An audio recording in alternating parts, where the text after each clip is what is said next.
They wondered why no one ever hunted humans until the truth hit harder than any weapon. Beginning. The Galactic Concord was a federation of hundreds of starfaring civilizations, each with its own ways of war, trade, and diplomacy. And yet, despite centuries of cataloging prey and predators alike across countless worlds, there was one question whispered in war councils and taverns across the stars. Why did no race ever target humans? Humans were relatively new to the galactic stage, less than 3 centuries in space compared to the millennia-long histories of the Threx, Kalor, and Veneri. Their fleets were small, their colonies sparse, their weapons unremarkable.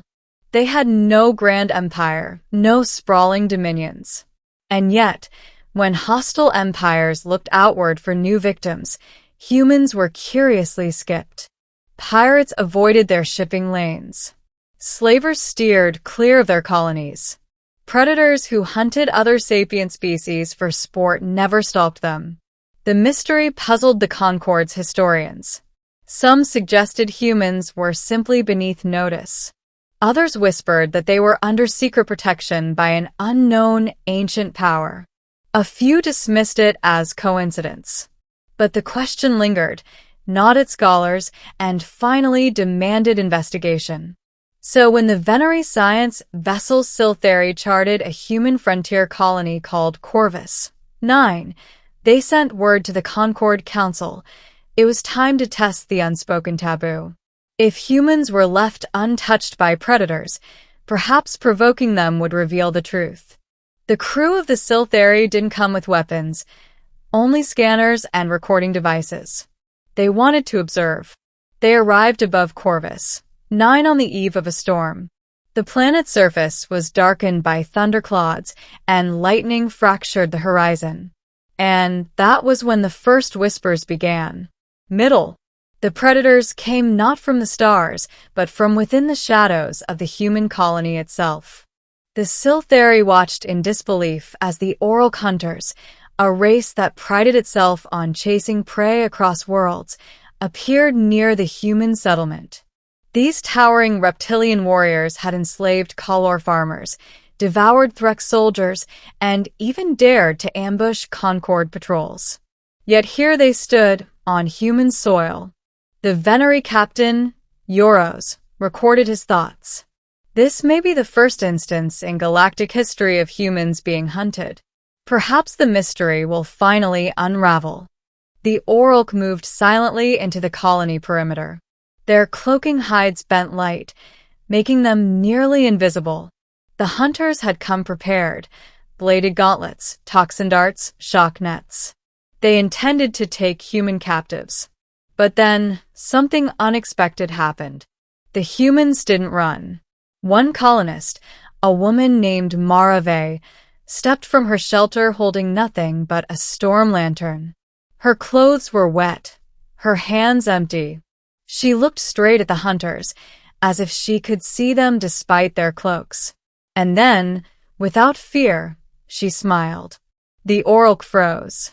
Predators thrived on terror, but here was none.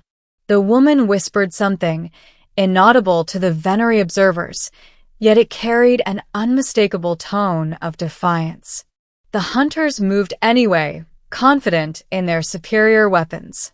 One lunged forward. Mara didn't flinch. She lifted her lantern and smashed it against the hunter's chest, flames catching on his cloak.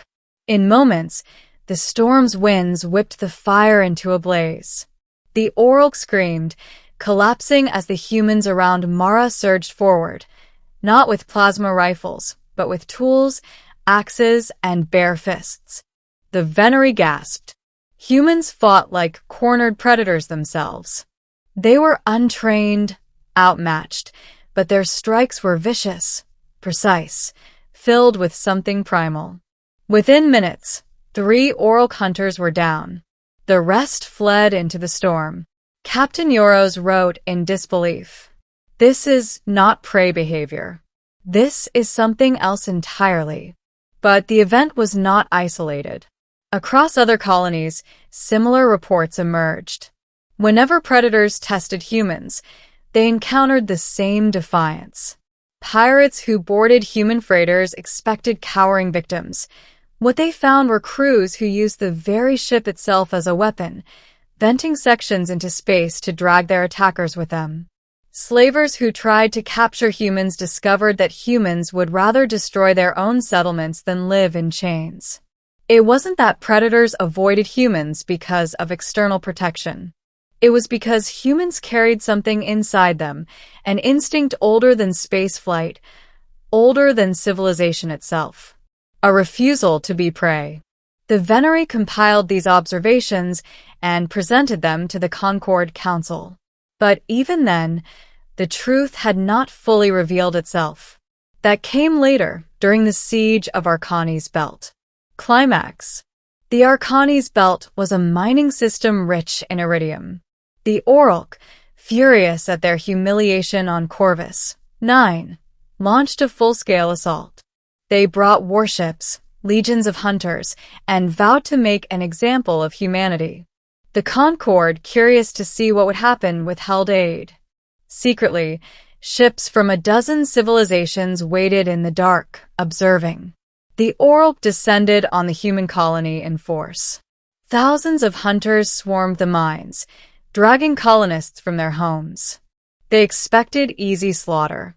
What they found was resistance unlike anything seen in the galaxy. The humans turned their mines into fortresses. Explosives planted along tunnels collapsed entire shafts on Orlk formations. Civilians armed themselves with improvised weapons, refusing surrender. But it was not the violence alone that shocked observers. It was the psychology. Humans fought as if death was preferable to capture. They laughed in the face of superior weapons, sang songs as bombs fell, and turned the battlefield into a graveyard of both sides. The Orlk, who thrived on breaking the will of prey, found their own will eroding instead. Hunters who had never known fear began hesitating. Some even retreated, shaken by the humans' refusal to bow. One Venery officer, trembling as he dictated a report, said, "We have learned why humans are never targeted. It is not that they are protected. It is not that they are beneath notice. It is because humans cannot be broken. They do not recognize themselves as prey, only as predators denied." The siege ended not because the humans won outright, but because the Orlk withdrew. They had lost too many warriors, too much pride. The risk of hunting humans was too great, the reward meaningless. Ending. When the Concord Council received the compiled evidence, they understood the unspoken truth that had haunted the galaxy for centuries. Humans were never targeted because hunting them was suicide. Predators thrived on weakness, on fear, on submission. Humans gave none. They turned every encounter into a war of wills, and in that war, they were unmatched. Their history was soaked in conflict, tribal wars, world wars, rebellions, revolutions. For them, resistance was instinct. To hunt a human was not to gain prey. It was to awaken an enemy who would rather burn the world around them than kneel. From that day, the Concord codified the truth into law, not as myth, but as fact. Humans are never to be considered prey. To target them is to invite annihilation, not from their fleets, but from their spirit. The galaxy finally understood. And the question whispered in council halls, taverns, and war camps alike was silenced forever. Because now everyone knew the answer. They wondered why no one ever hunted humans until the truth hit harder than any weapon.